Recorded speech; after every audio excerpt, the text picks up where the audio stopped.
Okay, so magandang umaga. Ako po si Mr. Elmer Isacog. Ako po ay isang teacher dito sa Pines International High School na kasamahan din po noon ni Ma'am Maricel Mendoza.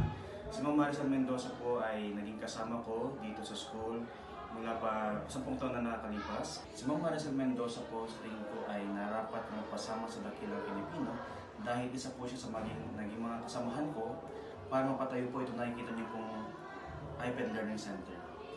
Hindi man siya dugong Cordilleran pero may pusong Cordilleran po siya. Siya rin po ay isa sa mga kasamahan ko kung bakit nagkaroon ng maraming estudyante na may mga scholarships sa kolehiyo dahil sa pagsali nila sa mga cultural dance groups. Siya rin po ay isa sa mga pioneers na pagtatag namin ng special program in the arts na kung saan dahil din sa kanya natupad yung pangarap namin na magkaroon ng mga rooms, ng mga students na gustong ma-enhance pa ang kanilang mga talento sa pagsayaw, pagkanta, pag-drawing, pati rin po sa theater arts. Naimbagal daw kanyayo amin, isa pong karangalan na makapagbigay pugay sa isang kaibigang kaguro na si Maricel Laino Mendoza.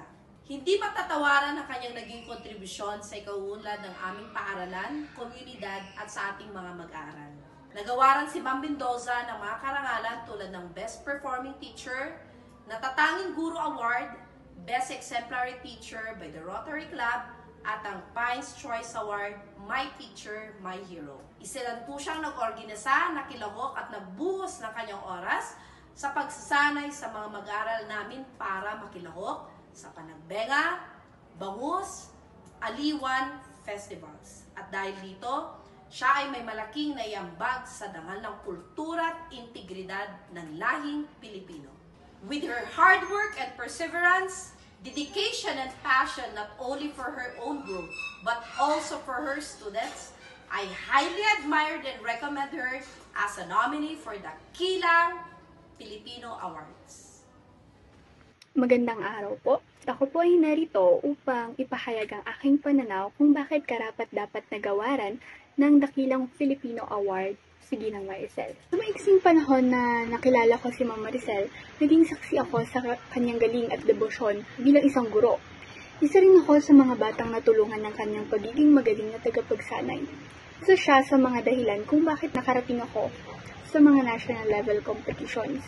Hindi rin maitatanggi ang kabutihang loob ni Ma'am Maricel dahil siya ang nanguna sa ilang donation drives, fundraising activities, tree planting at medical missions na isinasagawa ng paaralan at ng lungsod.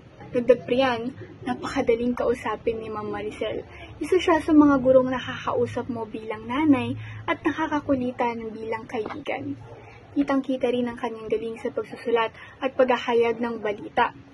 Naging saksi rito ang baul ng dunong noong kasagsagan ng pandemya. Hindi lamang siya ilaw ng tahanan. Hindi lamang siya guro sa silid-araran. Hindi lamang siya manunulat sa mga pahayagan. Siya, si Ginang Maricel Mendoza, isang Pilipinong nagiging inspirasyon sa karamihan.